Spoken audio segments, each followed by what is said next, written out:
नमस्कार, नमो कॉरिडोर्स देख रहे हैं आप और मैं हूं आपके साथ शालिनी। विश्व मंच पर भारत की गूंज, कूटनीति की चौसर और एक सवाल जो हर किसी की जुबान पर है, क्या इस बार G7 शिखर सम्मेलन में भारत का तिरंगा लहराएगा? कनाडा में होने वाले इस मेगा समिट को लेकर अटकलों का तूफान मचा है। क्या प्रधानमंत्री नरेंद्र मोदी G7 शिखर सम्मेलन में हिस्सा लेंगे या भारत देगा एक नया कूटनीतिक संदेश? चलिए इस खबर को विस्तार से समझते हैं। कनाडा में आयोजित हो रहे G7 शिखर सम्मेलन में इस बार पीएम मोदी हिस्सा नहीं लेंगे। सम्मेलन 15 से 17 जून के बीच कनाडा के अल्बर्टा में आयोजित हो रहा है, जिसमें पीएम मोदी के शामिल होने की संभावना ना के बराबर है।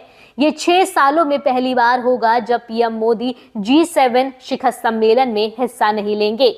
सम्मेलन में शामिल न होने के पीछे भारत कनाडा तनाव और सुरक्षा चिंताओं को बताया जा रहा है। जानकारी के मुताबिक सम्मेलन में शामिल होने के लिए पीएम मोदी के कनाडा जाने के फिलहाल कोई संकेत नहीं है। ना तो कनाडा ने पीएम मोदी के G7 में शामिल होने के लिए भारत को बुलावा भेजा है और ना ही भारत इस बार सम्मेलन में शामिल होने की इच्छा दिखा रहा है। ऐसा माना जा रहा है कि भारत कनाडा तनाव को देखते हुए जब तक दोनों देशों के रिश्तों में सुधार नहीं आता तब तक भारत की तरफ से ऐसा कोई हाई प्रोफाइल दौरा संभव नहीं है। बता दें, 2 साल पहले खालिस्तानी आतंकी हरदीप सिंह निज्जर हत्याकांड को लेकर दोनों देशों में विवाद हुआ था, जिसके बाद भारत ने कनाडा से अपने उच्चायुक्त को भी वापस बुला लिया था और अब तक नए उच्चायुक्त की नियुक्ति नहीं हुई है। कनाडा के पूर्व प्रधानमंत्री जस्टिन ट्रूडो ने खालिस्तानी आतंकी निज्जर की हत्या में कथित भारतीय एजेंटों की संलिप्तता के आरोप लगाए। भारत ने तब तक इन आरोपों को बेबुनियादी और प्रेरित कहकर खारिज कर दिया था। कनाडा ने इस संबंध में जांच की मांग की थी और इस जांच में अब तक कुछ निकलकर तो सामने नहीं आया, लेकिन दोनों देशों के रिश्ते जरूर खराब हो गए। खैर, कनाडा में अब सरकार बदल चुकी है। देश के नए प्रधानमंत्री मार्क कार्नी ने भारत के साथ संबंधों को सुधारने को लेकर अपनी प्रतिबद्धता जताई है। हालांकि अभी तक भारत कनाडा रिश्तों में कोई खास सुधार देखने को नहीं मिला है। कनाडा में खालिस्तानी चरमपंथी तत्वों को देखते हुए पीएम मोदी के लिए वहां जाना सुरक्षा चिंता का विषय है।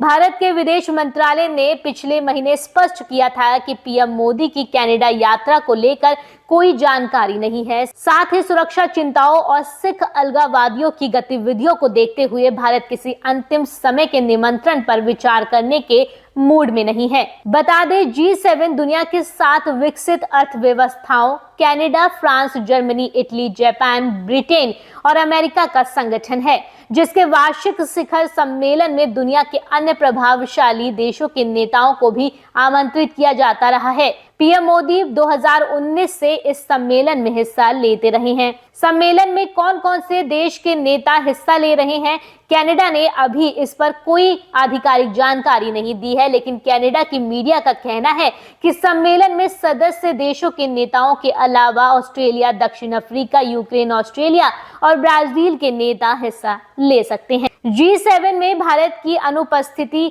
निश्चित रूप से वैश्विक मंच पर चर्चा का विषय होगी। भारत ने हाल के सालों में G20 और अन्य मंचों पर अपनी मजबूत उपस्थिति दर्ज की है। कनाडा के साथ तनाव के बावजूद भारत अपनी विदेश नीति में संतुलन बनाए रखेगा। ये पहली बार नहीं है जब भारत ने अपनी विदेश नीति में रणनीतिक रुख अपनाया है। पीएम मोदी ने हाल ही में कुवैत और अन्य देशों की यात्राओं के दौरान भारत के हितों को प्राथमिकता दी। G7 में भाग न लेने का फैसला भी भारत की राष्ट्रीय सुरक्षा और कूटनीतिक प्राथमिकताओं को दर्शाता है। तो क्या G7 शिखर सम्मेलन में इस बार भारत की गैर मौजूदगी एक नया कूटनीतिक संदेश देगी या फिर ये भारत कनाडा संबंधों में सुधार की दिशा में एक कदम होगा? ये तो वक्त बताएगा। आपका क्या कुछ कहना है, कमेंट में जरूर शेयर करें। धन्यवाद।